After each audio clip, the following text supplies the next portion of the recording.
how do you actually go about writing music? Especially when the music has to suit a film or a video game or even just a stationary image. I think it varies from composer to composer, but today I want to go into how I score stuff. Specifically for today, we are going to be scoring for the Ryan Leach July 2023 composing competition. For those of you who have never heard of Ryan Leach, he is a fantastic composer, but he is also really well known for hosting these composing competitions every couple months. These competitions are a fantastic tool that I urge you to use in your growing as a musician. They are super low pressure and they're just a ton of fun. He's got a Discord community that lays out all the details as well. He's got a YouTube channel that also lays out all the details. So please go check out Ryan Leach and please submit something for his composing competitions because they're so awesome. So for this one specifically, we're going to be scoring to this image.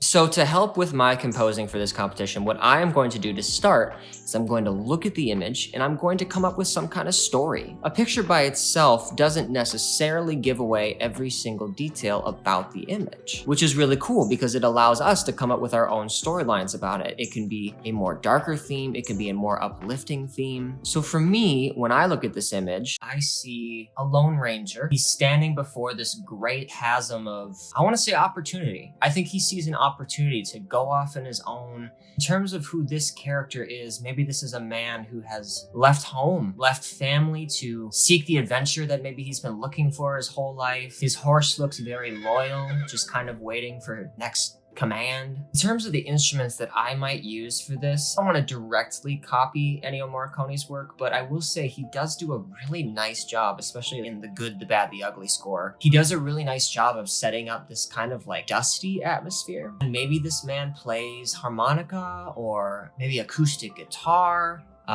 maybe mouth harp. Mouth harp could be kind of cool to play with. This man also has the supposed ability to whistle, so whistling might be good. The other thing that is very often used in these kind of like Western vibes is brass, especially the trumpet. Like a solo trumpet I could maybe hear on this. The fun part about scoring is just kind of playing around, you know? There's no wrong answers. There's just more effective ones and less effective ones. So try everything. One of the best pieces of advice that I have ever received is the rough draft is supposed to be rough. So often we put this pressure on ourselves to make the rough draft as close as we can to the final draft. But we're wasting so much time by not putting down all the ideas that come to our head because we keep thinking that idea is not good enough. It's not going to appear on the final draft. Henceforth, it's not worth writing down. But when you do that, you're cutting off the flow of your ideas. So when you are writing your rough draft, just write. Don't stop writing. You have no one you need to compare your stuff to. Because it's just you. Just be yourself when you write.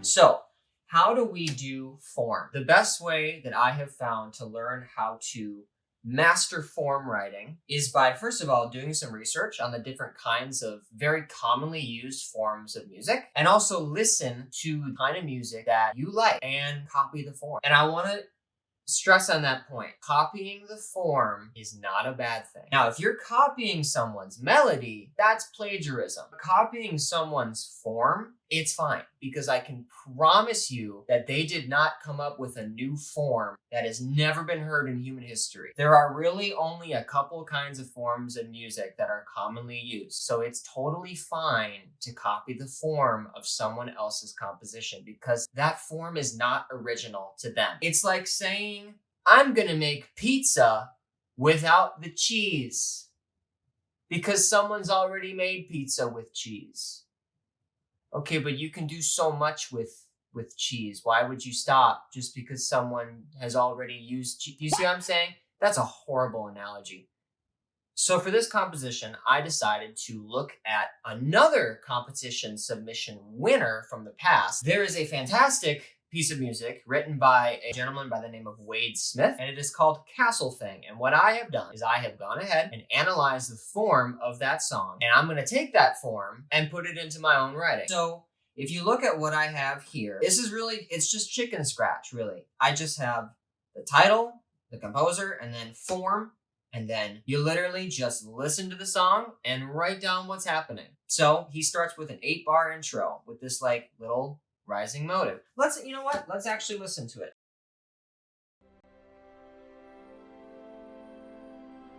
This is an 8-bar intro. Measure 3.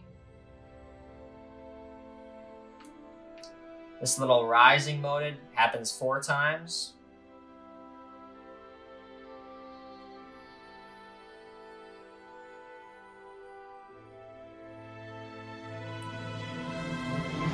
And that's the end of the intro. And now, a 2-bar intro with the new tempo. Actually, that's a 4-bar, my bad. Little 4-bar theme. Back to the intro for another 4 bars. And now, a B theme.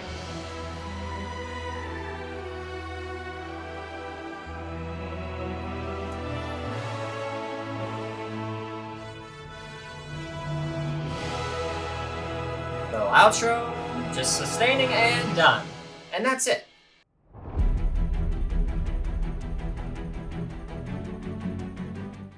Really simple form. So what I did was something very similar. I went into my DAW and I created a very similar form. It's not exactly the same, but I started with his form and then I made a few tweaks here and there and then it became original to me. So let's listen to what I have. And now keep in mind, this is a sketch. It's supposed to sound bad because boy, oh boy, does it sound bad. It's really not good. So, but I have the form now, which makes me feel like, oh, I've got the whole composition. Now I just have to make it sound better. I have to fill it out a little bit more, maybe add some textures. And that's the whole writing process for me. So let's listen to what I have so far with the combination of my sketch, which was only an 8-bar little thing, and now I have a form. So here's what we're dealing with. Let's just listen through.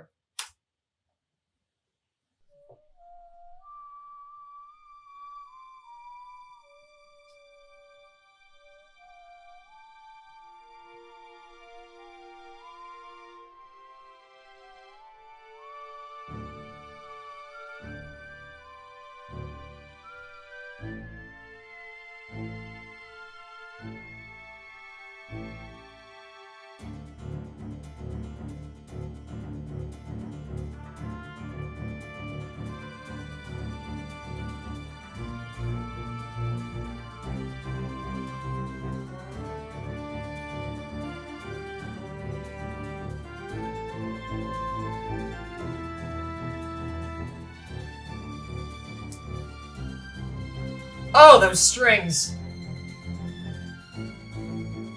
Eee.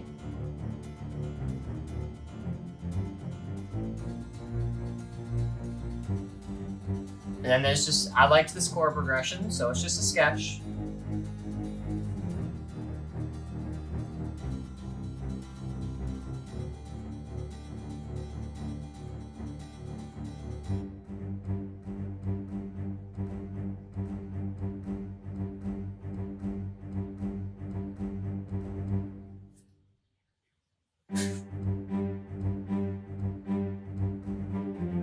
Okay. So do you see what I mean? It sounds really bad. That's okay, because this is just a sketch. So the reason that this is beneficial is because now I have the whole framework of this piece. So I don't have to stress about what am I going to do next. It's all about just filling everything in. So now let's fill some stuff in. So it's now a new day, and I want to share a little quick tip that I learned a while back that has been really helpful in my writing. This is actually a tip from Charlie Puth, and he was talking about how much he loved his voice memos app and how whenever he got an idea, he would just sing into his voice memos app because you want to keep the idea fresh. You want to write it down immediately. And that's what's so great about the voice memos app is having it at the ready. It's kind of whenever you get that quick idea and you don't want to forget it, pull out your voice memos app and just whatever your idea it is, just sing it into it. And for some reason, I get a lot of my best ideas in the shower. I don't know what it is about running water, but it just puts me in a state of relaxation. And, obviously I'm not going to turn the shower on in this moment, but, if you were standing outside the bathroom, you would very often hear me just kind of singing, just going...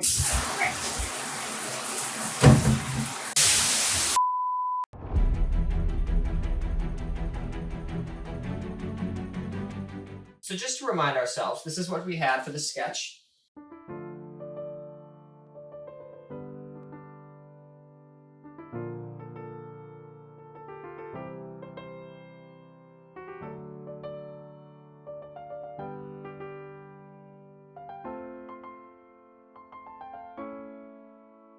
So that's our sketch.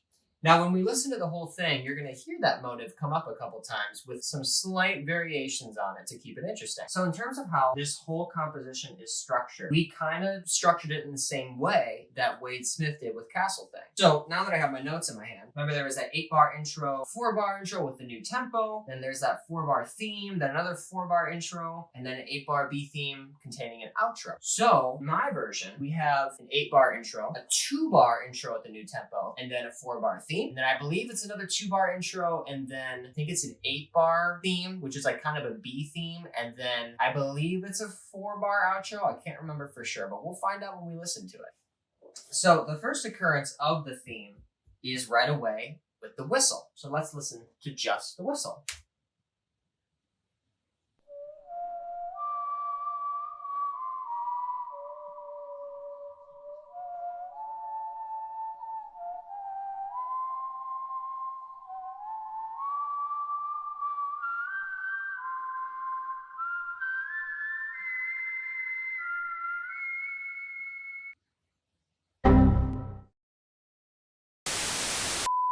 This is my really, really professional recording studio. I worked really hard on it, so please don't make fun of me. So in terms of the whistle, it's not exactly what was in the sketch. It's similar to what was in the sketch. So with the sketch,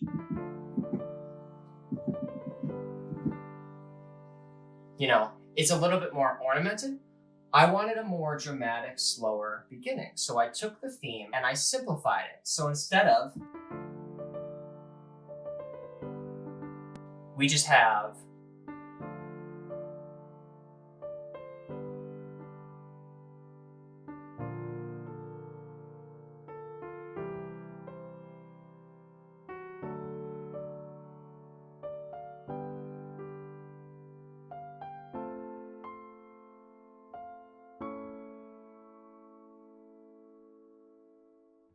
So we start with the slow motive, and obviously we filled it out. This is just a solo track by itself. So the next occurrence of the motive is when the trumpet comes in, and I very specifically wanted a trumpet taking the solo on this because very often in Western movies you hear those trumpet solos, and I wanted to use that formula because it works really well. So now here's the trumpet with the actual motive. New tempo. Triumphant.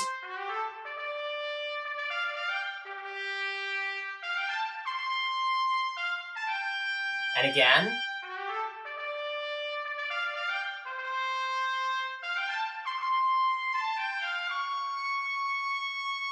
So those two instances of the original sketch, I would call that the A theme. Now, halfway through the piece, I wanted to contrast it with the B theme, which I decided to give to a solo voice. So now here is the B theme, and it's not exactly the A theme, but it's very much inspired by the A theme. So when you're writing a B theme, and there's a lot of really great videos out there about this, like Ryan Leach has some fantastic content on this, but when you are writing another theme, but you want it to still feel like one kind of congruent piece of music, you don't want to write your second theme so incredibly different that it feels like it has nothing to do with anything that came before it. See if you can hear some differences and some similarities between my B theme and the A theme. So here's the B theme.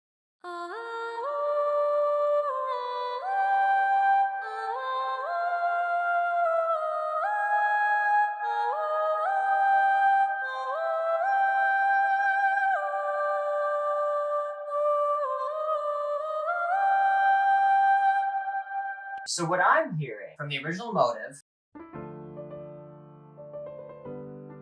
the very beginning of my A motive kind of has this upward leaping motion. It's kind of outlined like this.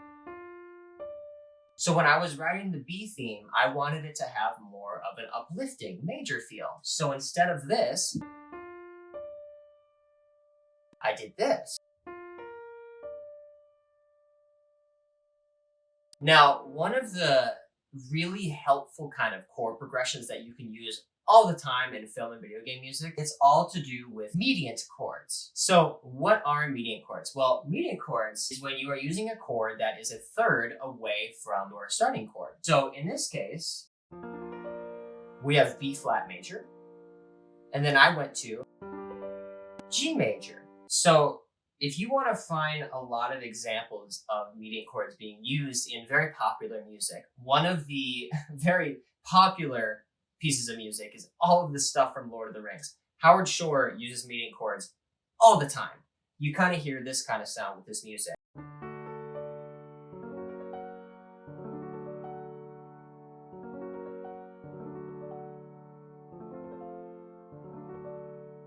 And all of those are just 1, 2, 3, 1, 2, 3, or down 1, 2, 3, or 1, 2, 3.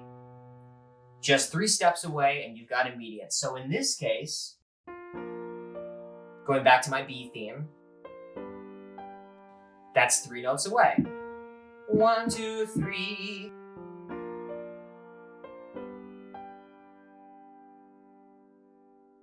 And then a step up. Another, then after the step up, another kind of cool step down. And then mediant chord. It's a middle mediant transition there with the E flat major to C major.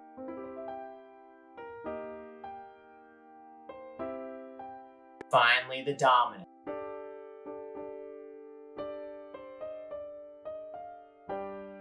So why don't we transition into just listening to the score? A couple things to listen to as you are observing. There's a couple kind of Western elements that I put into the score that I want you to be observing. I put a jaw harp in there, or a mouth harp. Put the trumpet in there. I put the nice kind of marching snare as well to kind of symbolize the horse galloping. Obviously, there's the whistle in the beginning, which I'm kind of envisioning the adventurer being the one that's whistling the theme. He's standing before this great canyon of opportunity, which is what I actually ended up calling the song. He's excited to go on this venture, and he starts it with this humble whistling, and then the minute the music starts, he's running into action. So enough of me talking. Let's listen to the score.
That's my score. I will let you know how it does in the competition. One of my previous entries was called the Mushroom Goddess, and it actually ended up earning an honorable mention. So it'd be really cool to get an honorable mention again. I'm not sure if it will, but we'll see what happens. Regardless, thank you so much for watching. Thank you so much for listening and supporting me and my music. If you would like to stay up to date on all of my latest videos, please hit the subscribe and the little bell icon so you can always get those notifications that a new video is out. And as always, please leave a comment. What are your favorite scores? I want to know. I want to listen to what you all enjoy listening to. And if there's anything specific that you want me to observe as well or analyze, I can't wait to see what you show me. Have a great rest of your day, and please go write music. It's so much fun.